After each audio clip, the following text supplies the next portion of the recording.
హరి ఓం శ్రీ గురుభ్యో నమః. అని పల్కిడాసి అయ్యవిత అతివకునభ్యంజననోద్వర్తనములు పెంపునరజేసి మలయజ కర్పూర మహిత వసిత హేమ కలశోదకంబుల జలకమార్చి ధవళ వస్త్రంబుల తడియొత్తి సర్వాంగధూపంబుల సగి కస్తూరియలది మంజు సింజన్మణి మంజీర కింకిణీ కలరావకలిత మేఖలలు రత్నఖచిత తాటంక ముద్రికా కంకణాది సముచితానర్గ హేమ భూషణముల సగి భవ్యమాల్యానులేపనంబరములిచ్చి షడ్రసోపేత వివిధాన్న సమితి దనిపి మరియు కనకపాత్ర రచితంబులైన కర్పూర నీరాజనంబులు నివాళించి రుచిరాసనంబున కూర్చుండబెట్టి దర్పణంబు చేతికిచ్చినం తత్ప్రతిఫలిత నిజదేహంబు కనుంగుని కర్దముని మనంబునందలిచిన అతండును కన్యకా సహస్రంబును తక్షణంబున తన సన్నిధి నుండుటం చూచి నిజభర్తృ యోగమాయా ప్రభావంబునకు అద్భుతంబునుందే.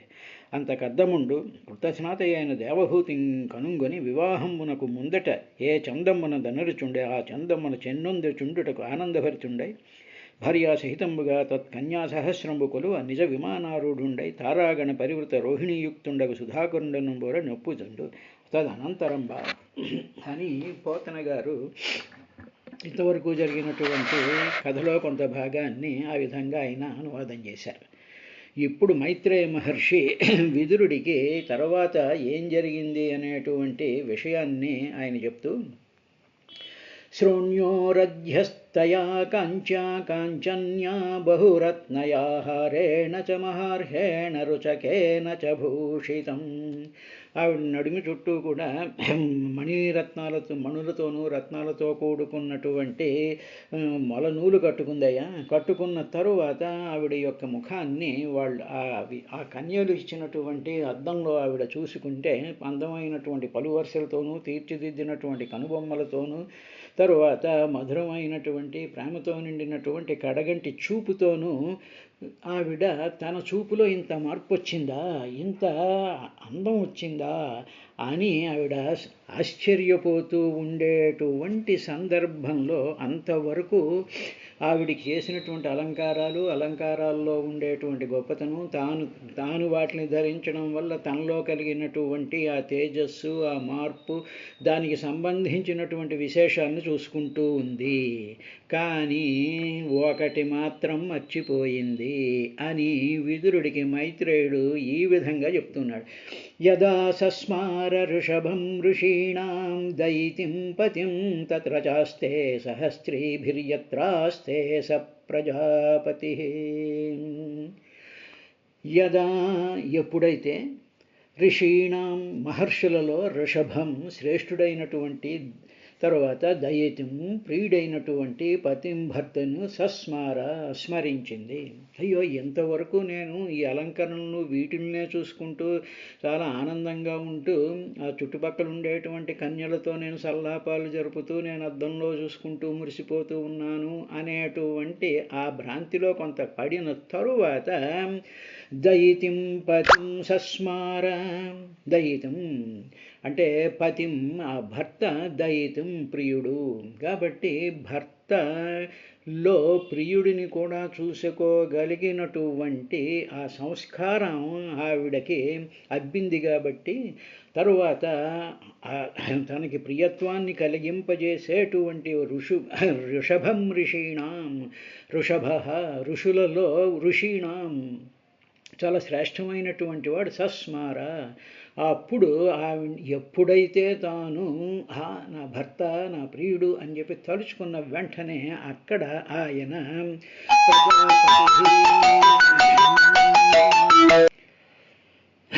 అప్పుడు తత్ర చాస్తే సహస్రీభిర్యత్రాస్తే స ప్రజాపతి. ఎప్పుడైతే తన భర్తను ఆవిడ తలుచుకుందో అక్కడికి ఆ ఉన్న చోటకే కర్దమ ప్రజాపతి ఒక్కసారి ఎదురుగా వచ్చి నిలబడ్డాడు. తలుచుకున్నంతనే వచ్చి ఎదురుగా నిలబడినటువంటి తన భర్తను చూసేటప్పటికీ ఆవిడ భర్తు పురస్తాదాత్మానం స్త్రీ సహస్రవృతం తదా నిశామ్య తద్యోగగతిం సంశయం ప్రత్యపద్యత. అప్పుడు తన చుట్టూ ఎదురుగా భర్త వచ్చాడు, తన చుట్టూ 1000 మంది ఆ కన్యలు ఉన్నారు.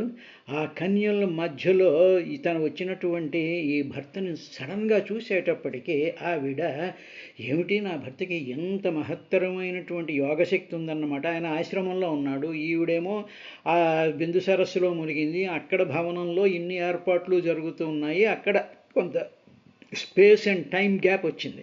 ఎప్పుడైతే అయ్యో నా భర్తను మర్చిపోయానే అని చెప్పి తలుచుకుని సస్మార, ఎప్పుడైతే బాగుగా స్మృతి చేసిందో ఆయన వచ్చేటప్పటికి భర్తు పురస్తాదాత్మానం భర్తు తదా, అప్పుడు భర్తకు పురస్తాత్ ఎదుట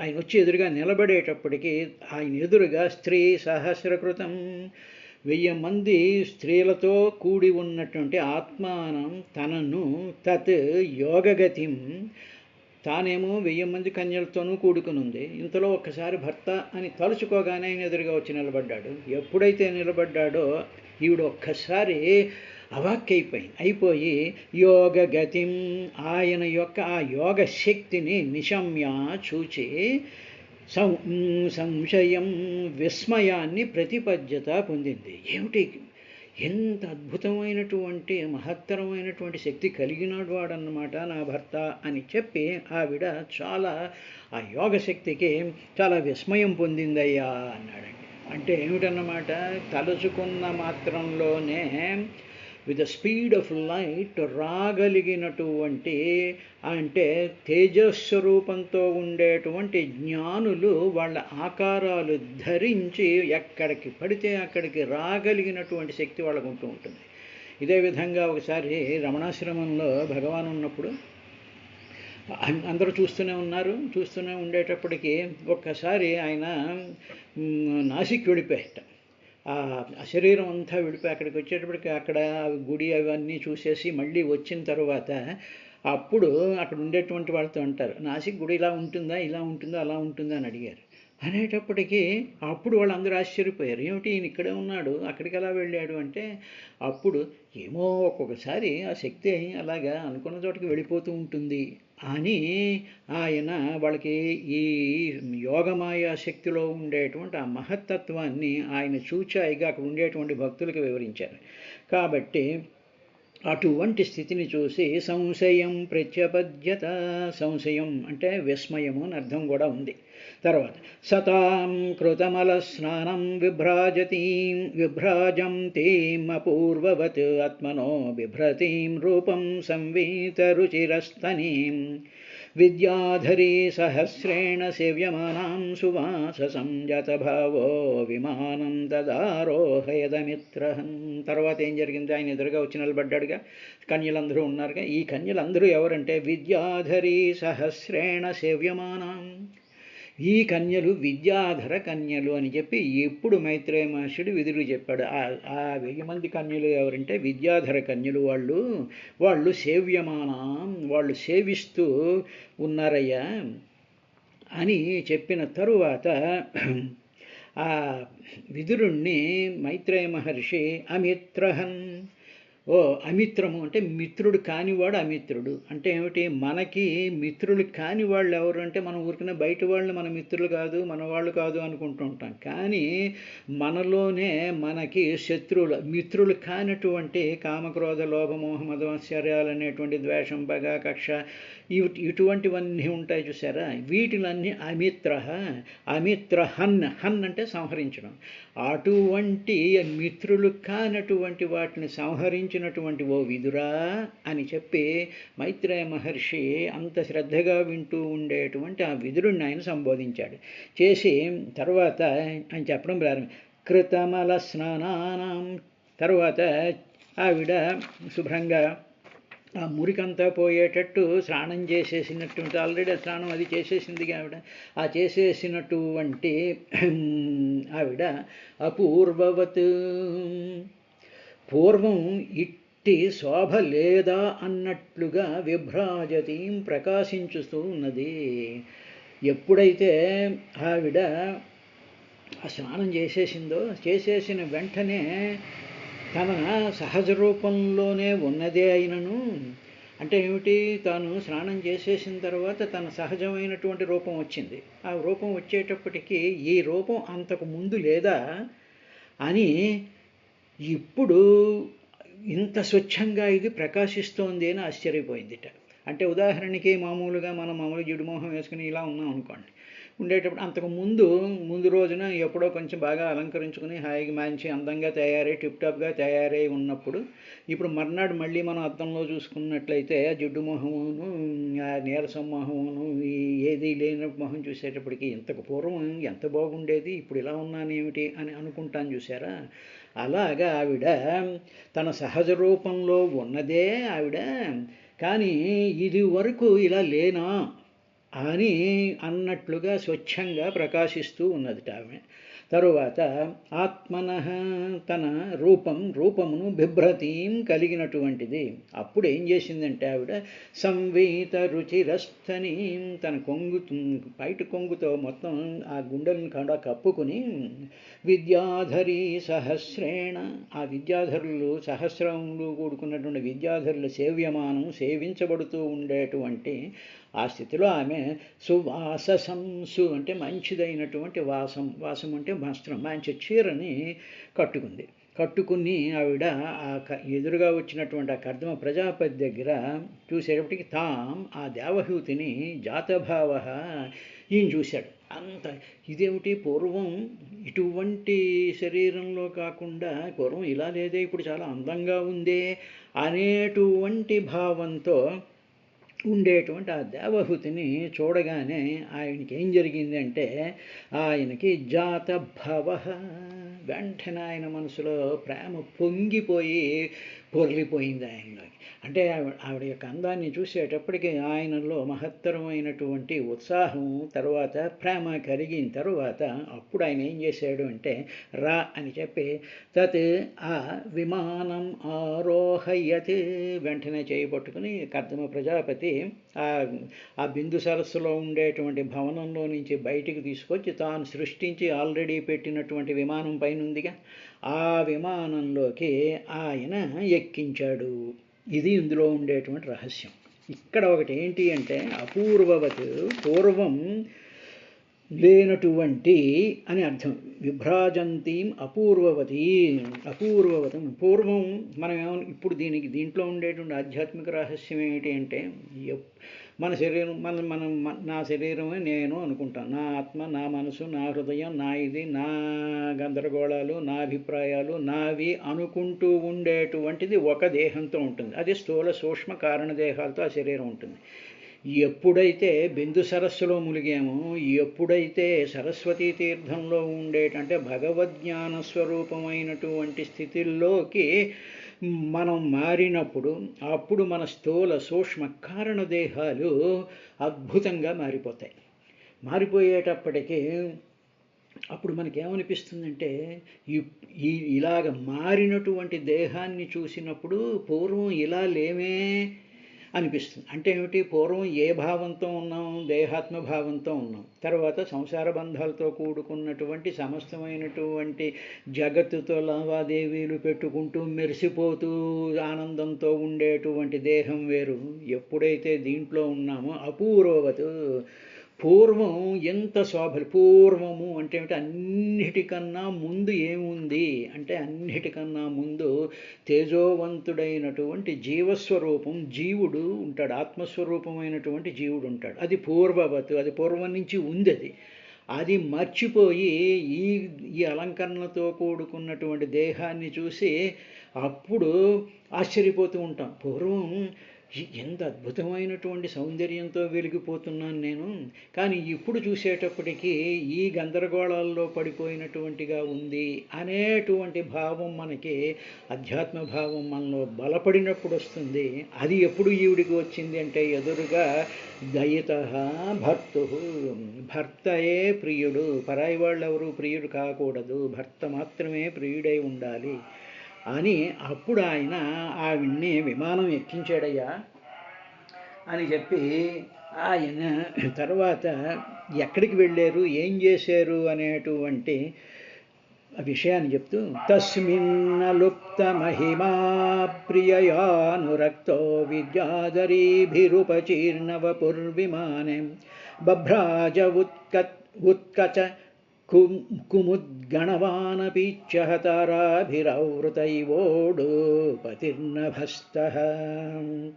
అలుప్త మహిమ, ఏ విధమైనటువంటి లోపం లేనటువంటి, లుప్తం అంటే లోపం, అలుప్తం అంటే ఏ లోపము లేనటువంటి మహిమ అంటే మహత్యం కలిగినటువంటి, ప్రభావం కలిగినటువంటి వాడు అయినటువంటి కర్దమ ప్రజాపతి ప్రియయ, తన ప్రియురాలైనటువంటి భార్యతో అనురక్త, అనురాగం కలిగి ఆయన ఆవిడ మీద అనురాగం చూపించేసేటప్పటికి అప్పుడు విద్యాధరీభి, ఆ విద్యాధరులు, ఆ స్త్రీలందరూ చూశారు, ఓహో ఈవిడ భర్త ఈయనన్నమాట, అంటే ఈవిడికి అంత ప్రియమైనటువంటి వాడు అనగానే వాళ్ళందరికీ కూడా ఈ కర్దముడి మీద బ్రహ్మాండమైనటువంటి గౌరవము, మర్యాద, తరువాత ఆయనని కూడా సేవించాలి అనేటువంటి భావం కలిగింది.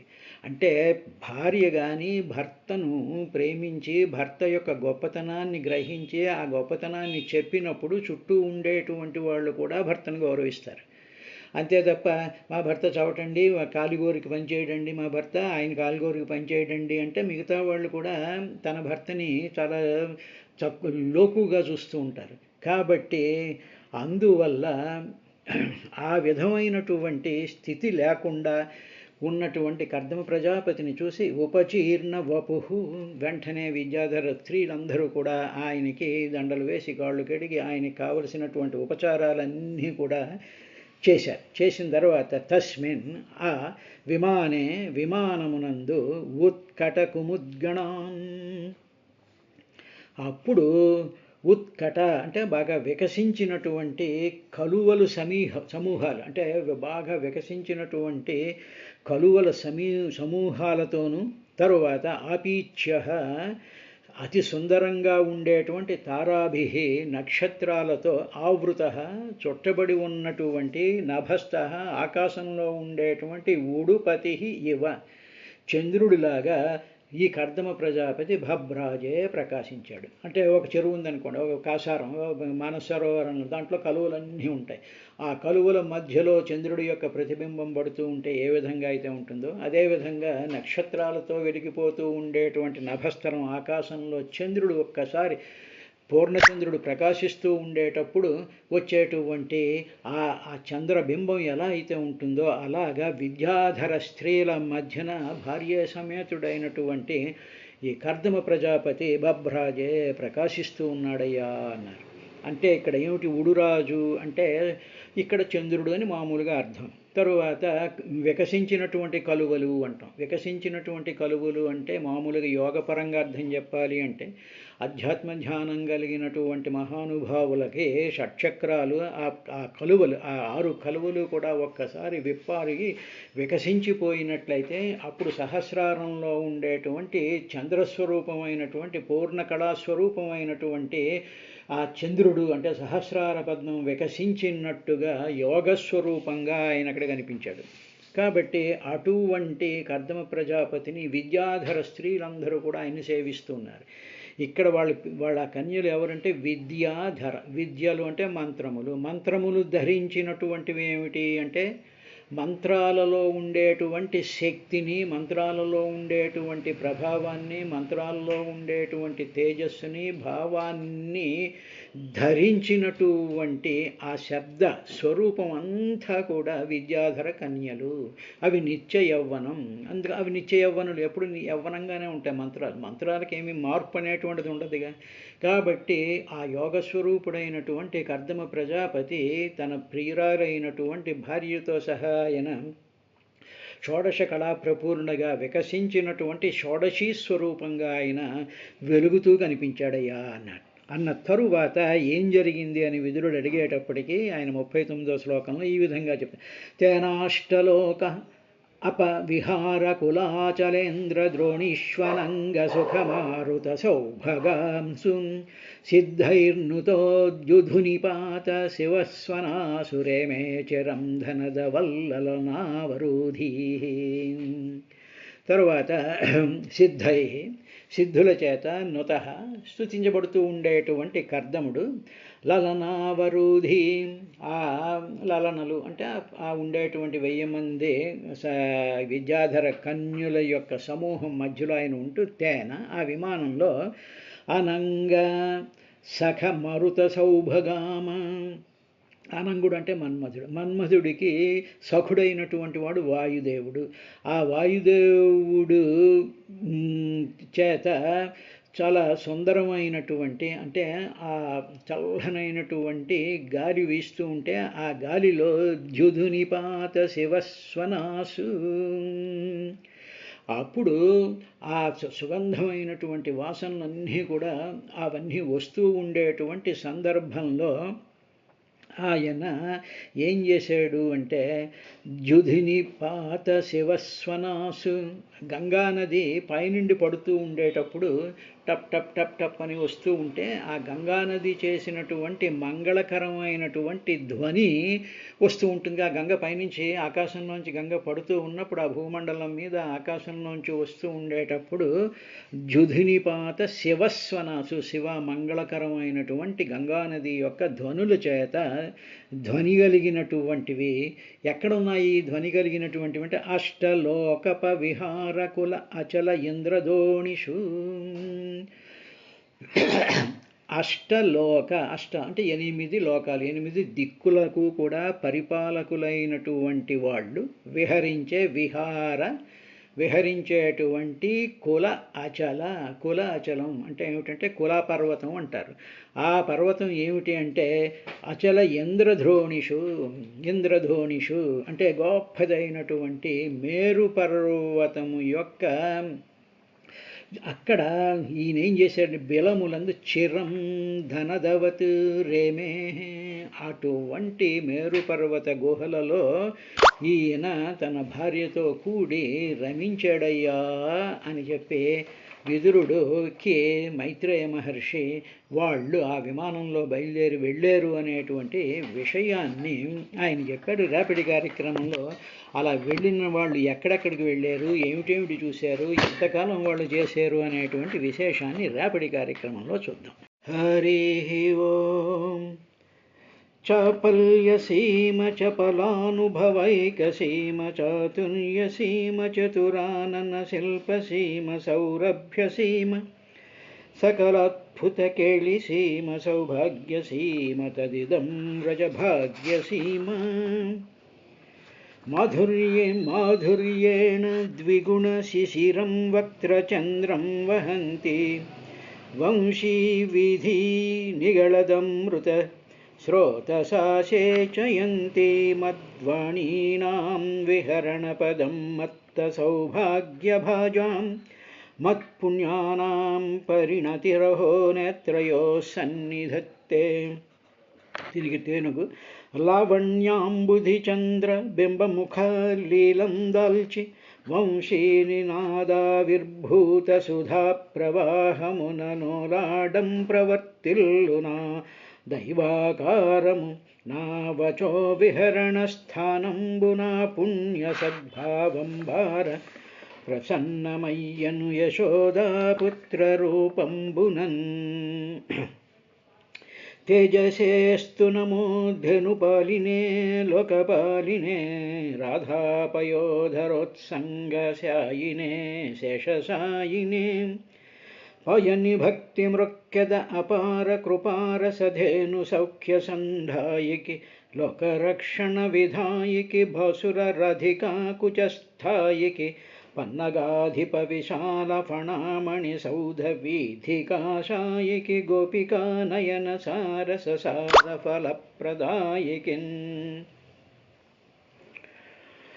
సోయం విలాస మురళీనినదామృతేన సించన్నుదంచితమిదం మమ కర్ణయుగ్మం ఆయాతి మే నయన బంధురనన్యబంధురానందకందళితకేళికటాజ్జలక్షః.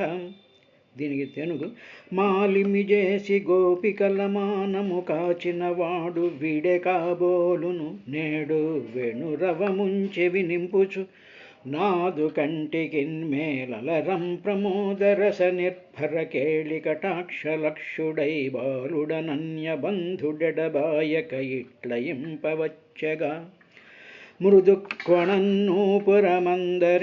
బలేన పదాంబుజ పల్లవేన అనుక్వణన్మంగళ వేణుగీతమయాతి మే జీవితమాత్త కేళి.